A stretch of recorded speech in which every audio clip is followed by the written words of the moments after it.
এতই যে ধন্য, আপনারা নবীদের মায়ের মতো মা, সাহাবায়ে কেরামদের মায়ের মতো মা।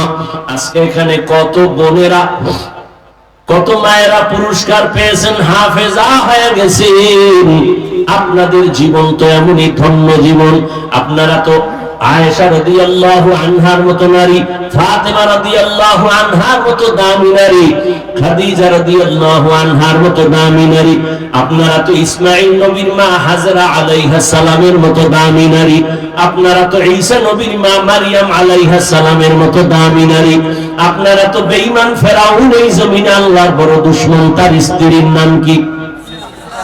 আসিয়া, কত দামি নারী। রহমতের নবী বলেন কিয়ামতের দিন আসিয়ার সাথে জান্নাতে আমার সাথে বিবাহের ব্যবস্থা হবে। ও এলাকার মা বোনেরা, ও আম্মা জানেরা, ওই ফেরাউনের ঘরে থাইকা আসিয়া যদি আমার আল্লাহর পেয়ারা হয়ে জান্নাতি হয়ে যায়, আপনার স্বামী তো ফেরাউনের মতো খারাপ না। আপনি কি পারতেন না নামাজ পড়ে স্বামীকেও নামাজের দাওয়াত দিতেন, দোয়া করতেন? আপনার স্বামীকে যদি বুঝাইতেন, ও স্বামী আমার, বাবার আদর মায়ের মোহাব্বত ছেড়ে তোমার সংসারে চলে আসি, জীবনে না খাইয়া থাকলেও আসি, খেয়ে থাকলেও আসি, তবে তোমার কাছে আবদার, তুমি কষ্ট করো দিন রাত্র আমাদের হাসি ফুটাবার জন্য, সন্তানের পেট ঠান্ডা করার জন্য। তোমার কাছে জীবনের দাবি, কোনদিন হারাম অবৈধ টাকা ঘরে নিয়ে আসবা না, হারাম টাকা খাইয়া আমাদের রক্ত নাপাক করবো না, সন্তানের রক্ত নাপাক করতে দিব না। এভাবে যদি মা স্বামীকে বুঝাইতেন, কোন স্বামী হারাম টাকা ঘরে নেওয়ার সাহস পাইত না। এরে আম্মা জানেরা, এখনো সময় আছে, তওবা করেন। আপনাদের সন্তানদেরকে এতক্ষণ আমি যত কথা বুঝাইলাম, ও যুবক, তুমিও মুসলমান, আমিও মুসলমান, তোমার আমার আল্লাহ এক, নবী এক, কোরআন এক, কাবা এক, ধর্ম এক, কালেমা এক। অথচ তোমাকে বারবার বয়ান করা লাগে কেন টুপি পরো, নামাজ পড়ো। কারণ কি? আমি টুপি ছাড়তে চাই না, লজ্জা পাই।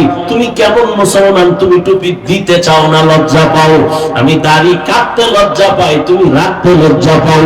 আমি নামাজ না পড়লে লজ্জা পাই, তুমি নামাজ পড়তে গেলে লজ্জা পাও। আমি মসজিদে না ঢুকলে লজ্জা লাগে, তোমার মসজিদে ঢুকতে গেলে লজ্জা লাগে। একবারও চিন্তা করছো নি বাবা, তুমি কেমন জগতের ভিআইপি মুসলমান? তোমার অন্তরটা এমন কেমনের যুবক, অথচ তোমার মতোই তো যুবক জীবনে মাদ্রাসায় পড়ে নাই। ভালো করে একটু খেয়াল করে জবাব দাও। জেনারেল লাইনে পড়নেওয়ালা যুবক স্কুল কলেজে পড়ে, সত্য কথাটার সাক্ষী দাও, 5 বেলার নামাজি দাড়িওয়ালা আছে না নাই? তোমার জন্য আর নতুন কোন ওয়াজের দরকার নাই। নিজের শুধু একটাই প্রশ্ন করো, এ কপাল পরা, তোর কপালে কার অভিশাপ লাগাইছো? তোর মতো যুবক যদি স্কুল কলেজে পড়িয়া নামাজ পড়ে, তুমি কেন পারো না? তোমার কপাল কেন খারাপ? ও যুবক বাবারা, তোমার মতোই তো জেনারেল লাইনের বান্দা, র্যাব আর্মি পুলিশ বিডিআরের চাকরি করে, নামাজ ছাড়ে না। বলো বাবা, তুমি কেন পারো না? তোমার মতো জেনারেল লাইনের বান্দা রাস্তায় গাড়ি চালায়, যুবক আজান হলে মসজিদে গিয়ে নামাজে দাঁড়ায়, তুমি কেন পারো না? একটু চিন্তা করো বাবা, কুকুর শুয়ারকে আল্লাহ মেধা দেন নাই ভালো মন্দ যাচাই করার জন্য, তুমি আশরাফুল মখলুক, কেন তুমি নামাজ পড়তে পারো না? আমি কিন্তু এতক্ষণ যে চিল্লায়া বয়ান করলাম, একবারও বলি না আমার মতো পাঁচকুল্লি লাগাও, না হয় ধ্বংস, আমার মতো কওমি মাদ্রাসায় পড়ো, হুজুর হও, একবারও বলি নাই। তাবলীগের সন্তান আমি, পীরের মুরিদ, একবারও বলি নাই তাবলীগে না গেলে জাহান্নামে যাইবা, পীরের কাছে না গেলে জাহান্নামে যাইবা। বরং আমি তোমাকে সাহস দিয়া যাই, দোয়া করে যাই, স্কুলে পড়ো আলহামদুলিল্লাহ, কলেজে পড়ো আলহামদুলিল্লাহ, চাকরি করো, ব্যবসা করো আলহামদুলিল্লাহ। ও যুবক, স্কুল কলেজে পড়িয়া দোয়া করি তুমি একজন ডাক্তার হও, ইঞ্জিনিয়ার হও, প্রফেসর হও।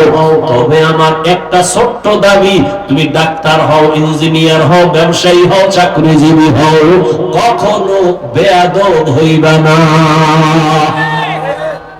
তোমার ব্যবহারে কখনো কখনো যেন কোনোদিন মা বাবা কষ্ট না পায়, তোমার আচরণে কখনো শিক্ষক যেন কষ্ট না পায়।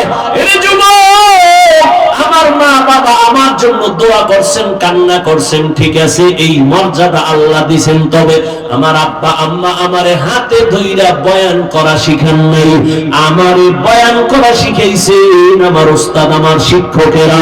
অতএব আমার উস্তাদের দোয়াটাও সফলতার চাবি, আমার মা বাবার দোয়াটাও সফলতার চাবি। যদি বেয়াদবি কইরাও ডাক্তার হয়, তাসলিমের মতো জুতা খায়া পালানো লাগবে, কপালে শান্তি আসবে না। तो कुजाओ सुन्नते अहमद कुजाबा मोहम्मद कैबुअद नस्बत तोरा मन अहब्बा सुन्नती कौले रसूल मजदाए काना मई हम कुन कबूल। ओ আমার আল্লাহর গোলাম, এখনো সময় আছে, তওবা করো।